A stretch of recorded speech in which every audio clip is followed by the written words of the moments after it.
Good morning, everybody. Welcome to the Rotary eClub of Silicon Valley. And every week we bring you the stories of those who are making a difference in the lives of others locally, globally, and digitally. Our club is the Rotary eClub of Silicon Valley. It's one of 36,000 Rotary clubs around the world, all of which are dedicated to service above self, that joy and meaning that comes from helping others, and something that we just totally enjoy doing with each other all over the world, which is part of the fun of it, being in an online and geographically distributed asynchronous club. Part of the joy of being in an e-club is that opportunity you have to connect with others internationally. And today, our speaker is a friend, a guy who has, for many years, championed all kinds of things related to e-clubs and Rotary. He is a member of the Rotary e-Club of Innovation. I met him when it was the Rotary e-Club of East Anglia, and both the names are good names, I'll say. And we are excited to have him here to talk to us about the eClub Fellowship. And so, with that, Martin, how cool it is to have you as our speaker. Welcome. I hand the mic over to you. Okay, thanks, Rushton, for your impeccable introduction as usual. And it's good to see everyone. In fact, it's great to be here because when I look back, we've been going about 10 years, and certainly in the early days, Shags, yourself, and Mitty really were quite helpful in forming the what's now the eClub of Innovation. So thanks for that. And without any more ado, I'll actually go through and sort of give you an introduction to the Rotary Fellowship, hopefully. Prior to that, the Club of Innovation, as I say, is sort of trying to pioneer a number of things, and we learned an awful lot from yourselves. So in that way, we shall always stay friends, I'm sure. Okay, that's fine. As I say, when I look back, one of the things that I think Rotary benefits from was COVID. Prior to COVID, I used to get asked three questions: How do you do fellowship? How do you do projects? And what real club do you belong to? They were the three questions from traditional clubs continually.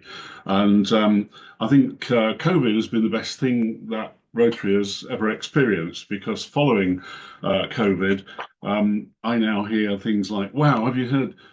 Have you used Zoom?" And from traditional Rotarians, and that's actually quite music to my ears. And over the years, we've actually managed to build up what I call our storybook. And I don't intend to go through any stories tonight. It's just really a presentation about a go-to resource for online clubs. We've changed the name, although Rotary won't let us change the name, to a global network of sharing and collaboration because there are more than just eClubs now who actually benefit from sharing best practices. So there's a lot of traditional clubs that are online clubs. Okay.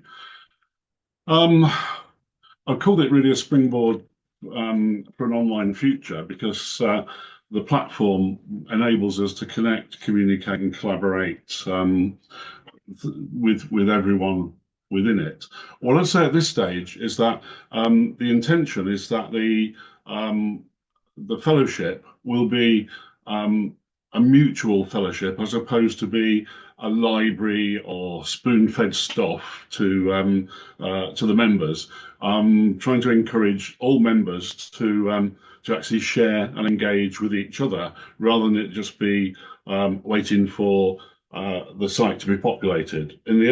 Obviously, we will still populate a lot of it. But that's really the caveat for it. But it's to enable us to sort of focus on technology, enabling sort of Rotary to remain relevant to today's communities, online as well as real.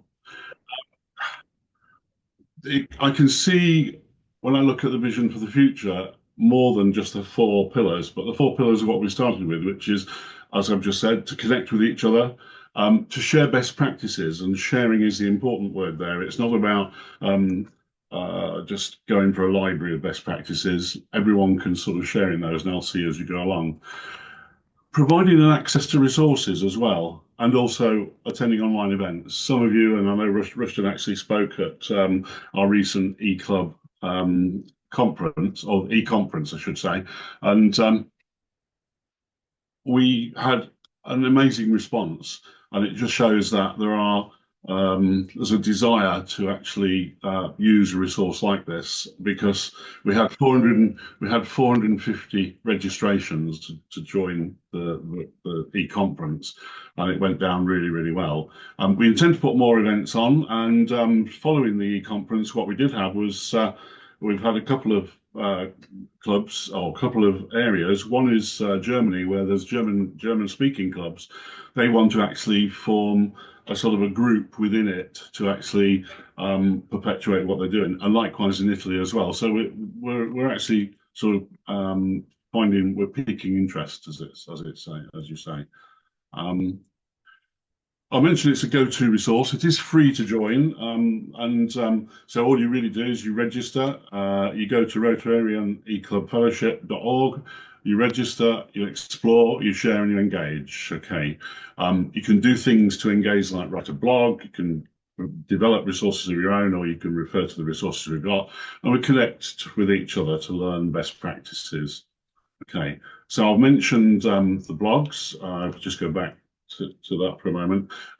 It's creating an online community, and a lot of these are aspirational at the moment, but some of them, like Zoom and web-based interaction and members' blogs and group chats, all exist. So it's about developing those sort of opportunities for people. In terms of a blog, if you wanted and felt inspired, you can write a blog and just submit it, and then it gets shared with everyone. So come on, if you've got ideas, share them. The WhatsApp group, it was very difficult for us in the early days to try and find a platform where people could share and engage, but a lot of people seem to like WhatsApp, so we've started to develop a WhatsApp group, and you can join that, and the details are on the site. Okay. When I look back, one of the things we learned in the early days of developing eClubs, and I'm sure Rushton's seen this numerous times, we realized that to just perpetuate a traditional model was actually inadequate, because a traditional model really is same place, same time, by and large. So therefore, you have face-to-face meetups. So a traditional club would have same time, same place stuff. But if we then start to think about outside the box a little bit and say, how can we get the best out of these things? Then this model is a provision to try to shape how you as a club can develop and operate. Some clubs operate differently. I know you operate differently to our club now, but our anchor is our intranet, which is actually Microsoft Teams and SharePoint, and that enables all of our members. We've got in terms of the eClub itself, we've got 55 members in 22 countries, so we can share things 24/7, 365. And the idea is that you can sort of look at what you need to deliver if you're thinking about different places, different times, same place, etc. So I won't spend a lot of time on the model, but that's there for you to actually pick out on the website. Okay. There are a number of articles, and I would like to get a few more articles written. So again, if any of you are inspired to write an article, Rushton, then that would be great.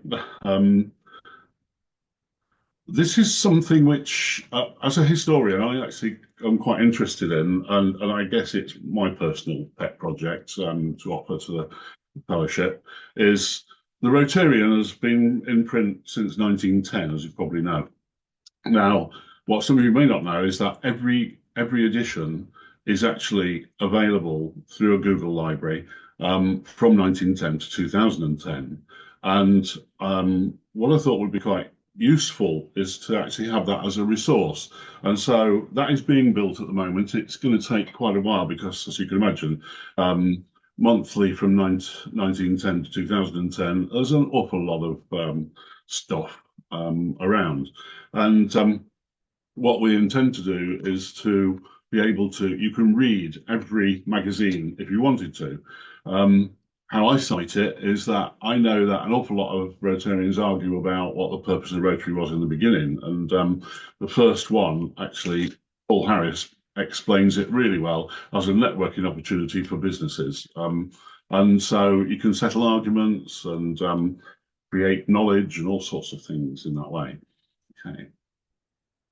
Um, when you look at Rotary, I mean, it is now.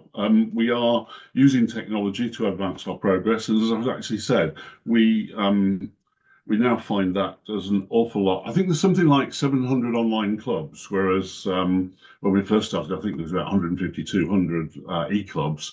So it's not just about eClubs now, it's about clubs that actually use technology to advance their Rotary ideals. And to that end, then we need to embrace that technology. So if I actually think about our purpose, it's not just about being on the internet. It's actually about engaging with and keeping up to date with technology itself. Things like virtual reality, and I do know there's a virtual reality club of which I've become a member. Um, so it's about embracing technology wider than just the internet, as it were. And those exciting sort of opportunities can be explored, some taken up, some not. Yeah. Who's that? Is that me? Was that a warning? That was your timer tool there, I think. Okay, that's what it was. Oh, that was just timed right then, because thank you for listening. And any questions? Absolutely. Fantastic. Martin, you are consistently showing the fun that is part of doing Rotary right. And so I appreciate that very much. So Sorry, Russian. Just very quickly, we've actually yes, got and taken your advice. We've actually got Rotary eClubs Rotary eClubs fun, and we used that nice. for quite a while. So, Nice.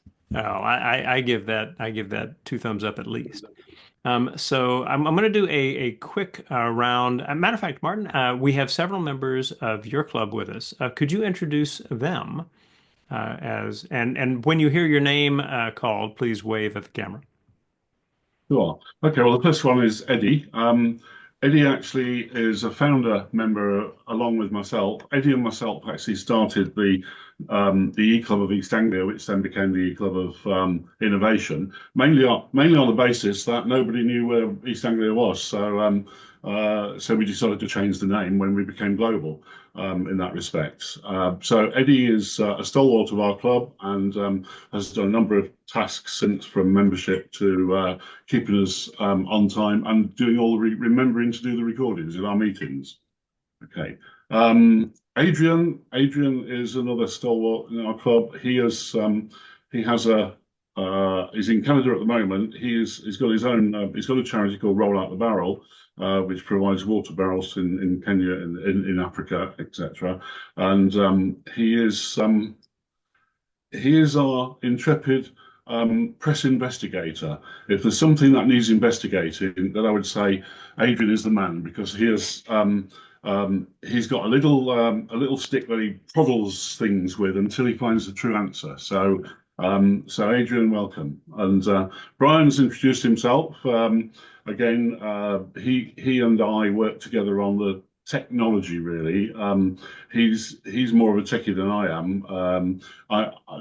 I understand technology, but I'm not a techie, so we sort of work on that basis. Who have I missed? I've just missed Steve Munns. I'll just mention Steve because I know he's visiting your club.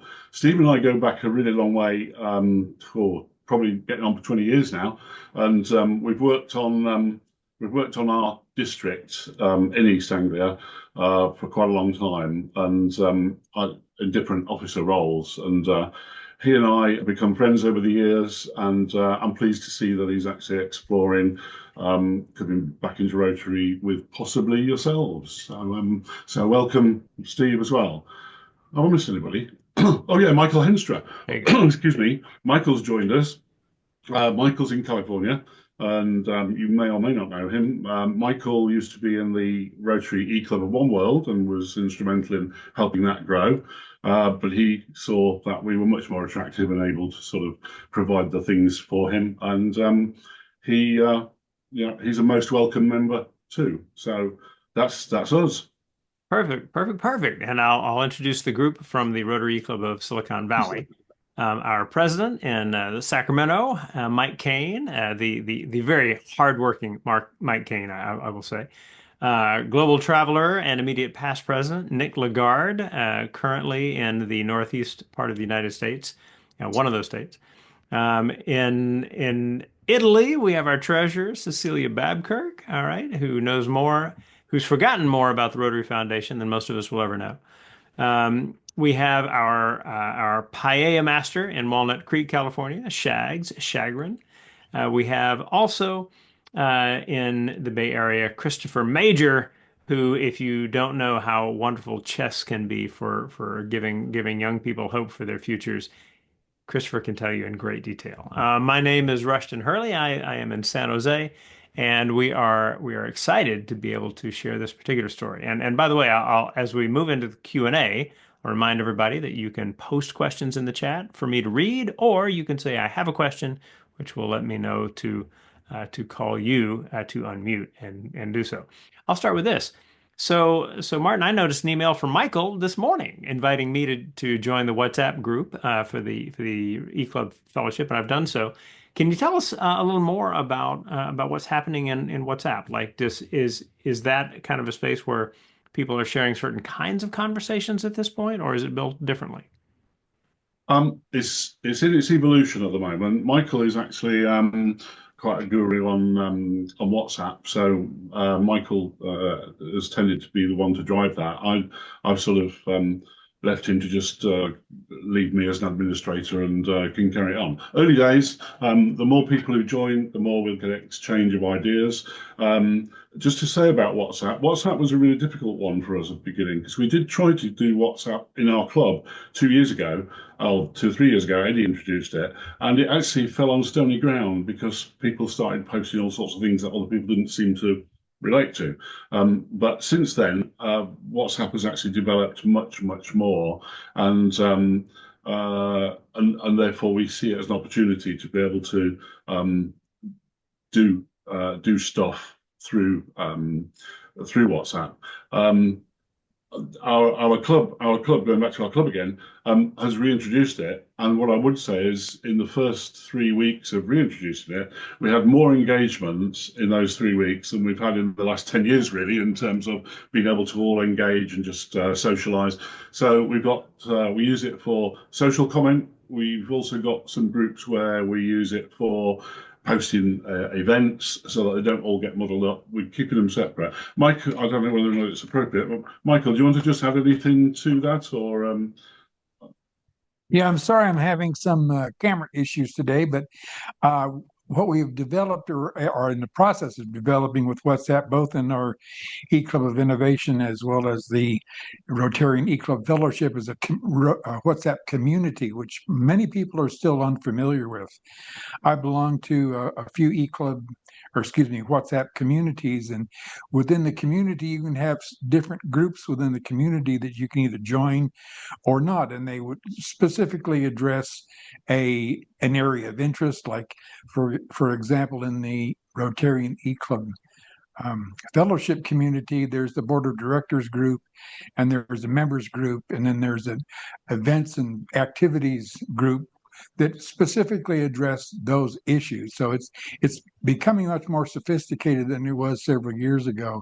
WhatsApp, I think, is doing a good job, and we're trying to develop the WhatsApp community uh, just recently. So I want to welcome Rushton to the community, and feel free to join any of the groups within the community.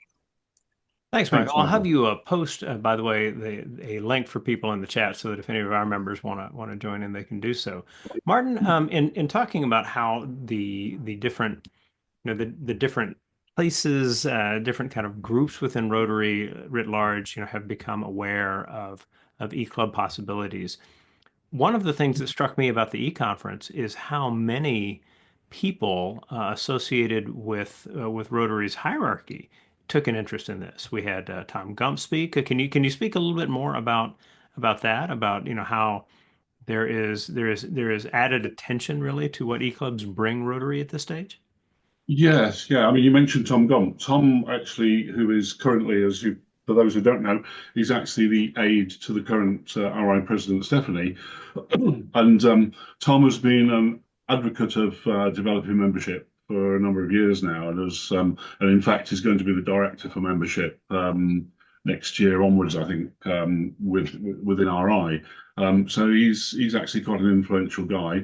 He actually joined the board of the Rotary eClub Fellowship fairly early on, and he and I have got similar views on how to develop membership. So we really sort of built on that aspect, and through the last couple of RI presidents, they have been very pro eClubs, and in fact, Tom and I just behind the scenes have been talking about maybe trying to resurrect the recognition for eClubs again, because in 2019 Council of Legislation, it was deemed that eClubs were just really part of Rotary, and therefore there would only be two types of clubs. There'd be sort of active clubs and honorary clubs, and that. So I think uh, the interest from Tom has actually peaked a bit there, and that's actually spread throughout the group. Brian King spoke at our meeting, and he's RI director for membership,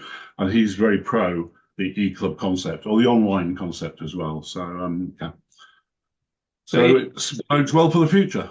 It does. I think that one if you are someone who isn't part of a service club, but you've essentially felt like, I'd love to be a part of this group, but they meet on Wednesdays at lunch and I could never do that, or whatever it might be. Better understanding that there are a lot of different models of clubs is a huge help for people. Um, and I want to come back and zero in on something you said related to the use of WhatsApp. You talked about how much engagement you've had with WhatsApp, and maybe you can speak a little bit more, and this follows a question that came in through the chat as well, about like what are the things that you've had to help people understand about using that medium to use it successfully, so that they're not, for example, their phone isn't pinging every few minutes, or whatever it might be, that just allows people to understand, hey, this is a great way for us to be connected. Mm. Um, as I said, a couple of years ago, Eddie introduced it, and sadly, it was not as popular by then, I don't think, or if it was, our club didn't sort of see it as popular. Um, I mentioned we use Teams as an intranet, and we've got a very strong intranet. So, like you, we don't actually, our Wednesday speaker meeting is not the only meeting, and it's not just a meeting. It's a way of actually getting people together from around the world to find out how to do things. And through that chat on those days, and also through some people don't like Teams, so there was quite a debate on Teams, or quite a debate outside of Teams from our members saying, we really don't like using Teams because Microsoft complicate the simple, and therefore by introducing WhatsApp, it just seemed to fit a need at that time, and we hit the right buttons at the right time. That's all I can really say. And I have to say, it started the engagement almost as a social connection, but from that social connection in terms of what you're doing and, happy birthday and all the sort of usual sort of general social chit chat, does come other things. Like, for instance, I posted that I was doing this meeting tonight. And oh, sorry, this morning for you. And so yeah, so I think from that point of view, it's almost developed organically, and people share with each other. And if they don't know something, they ask, and somebody dives in and tells them what to do. So, I think what this points to is that there are a lot of different ways we're using technology within Rotary, within our clubs. And Nick makes a great point in the chat about how to find a club. So the search feature for clubs online is one that's very good if you're looking for a group of people to meet in person, right? Physically meet in person. Have you had any discussions with them about the possibilities for making it clearer that e-clubs are an option for those interested in Rotary, and how there are perhaps different kinds of e-clubs that they might consider? Yeah, I think I've just noticed that Nick has made comment that Brian King is not their top priority, which sadly it's probably not. But uh, I think the eClub Fellowship is likely to be one of the places that will be um, a platform to spread the word about eClubs and online clubs. I've had several people over the last 18 months try to persuade me to push to have the fellowship as a e-district, and I personally don't want to do that. So if somebody wants to take it on, they can. Um, Two reasons. One, because if I start it, then I'll end up in the e-district governor, and I don't want to do that because that would be just a step too far for me personally. But I think there are a lot of people calling for e-districts and for more independence in terms of sort of online clubs. I mean, for example, our club, I mentioned we changed from eClub of East Anglia because nobody knew where East Anglia was other than the people who lived there, and there was about 10 of those. Um, and therefore, we actually evolved and asked everyone to say, what should we call ourselves? And we felt that innovation actually embraced all the sort of areas of focus. And that became, well, we ran a competition for it. But um, I think it's just a matter of pushing and trying to get the snowball going and growing, Well, really. kudos to you and Brian and others for making the e-conference work because while it's certainly the case that online clubs have a lot in common that distinguish them from the traditional concerns that traditional clubs have, it is something that we're quite proud of to be part of our district 5170. We feel like someone comes into our club in our area and finds that they'd much rather be in an in-person one, we can get them to one. And we want that same relationship where a traditional club might find that they have a person who seems like a good Rotarian, but is having just a lot of trouble making the meetings, and being able to say to that person, "You have options," seems to be something that would fit really well. So, I think for Rotary, there are a lot of interesting pluses and minuses to thinking about the structure of getting e-clubs together, and I think the e-conference is actually a really good way to do it. Yeah, yeah. I think just to add on to that, Richard, if I may, Hmm. um, I was about 5 years ago. I was in conversation with John Huco about trying to actually say that there ought to be e-clubs really ought to have direct membership with Rotary International. That was driven by the fact that, of course, if we're global and as I say we've got 55 members in 22 countries, then most of them haven't got a clue where our district is, let alone getting involved in it. So it seemed to me that there'd be much more sense to actually have another option, which would be to say, if you want to be a direct member, you can be it. I'm a direct member of UNICEF. I'm not in a club, but I'm proud to be part of UNICEF in that respect. So I think that's it. But again, that's a step too far for Rotary to dismantle its structure and organisation, and sadly, but that's one of the things. You'll see references to direct membership, but believe me, if it comes from the UK, it's smoke and mirrors and crap. To be honest. I, Martin, I've always known you to be very clear about your thoughts, and glad to see that hasn't fizzled in any way. We're actually at about our 30-minute mark, so what I'm going to do is wind things down, and then, as we always like to do, hand it back to our speaker for the final word. But for all of you who have taken time to join this recording, thank you very much. It is great that it is an option for you to be able to hear about the kinds of things that are happening in different parts of the world, to be excited and even inspired by the wonderful stories of people who are improving their communities in different ways. And we celebrate that in big and small, however we possibly can. If you have not taken a look at Rotary.cool, where you can find our meetings archive at the top, just click on meetings and you will see story after story after story after story of people who are doing things that will warm your heart and make you want to get out there and make a difference in the lives of others as well. As we always like to do, we like to hand it back to our speaker for the final word. Martin, what would you like for people to have clearly in mind as they finish watching the video or listening to the podcast? Yeah, as I said, when I think back to the early days, people used to say things like, "Oh, eClubs are the best thing since sliced bread," or "Oh, that'll never take off," or "I haven't got a clue what this stuff's all about." So, and how I used to describe it was, I'd say, think of a microwave. Hands up all those people who've got a microwave. Um, and microwaves were sort of the thing, and people were saying the same thing. They were saying, "Oh, it'll never take off," or "Oh, it's the best thing you can actually have," or "I haven't got a clue what this technology is," and so on. But if you look nowadays, most kitchens have got a microwave next to an oven, next to a cooker, and other facilities. So I see eClubs in that similar sort of way, in that we are the microwave of the Rotary world in that sort of sense. So that's really how I'd like to leave you with that sort of thought. You know, become a microwave. So awesome. And awesome that you were able to join us. We will see you next week.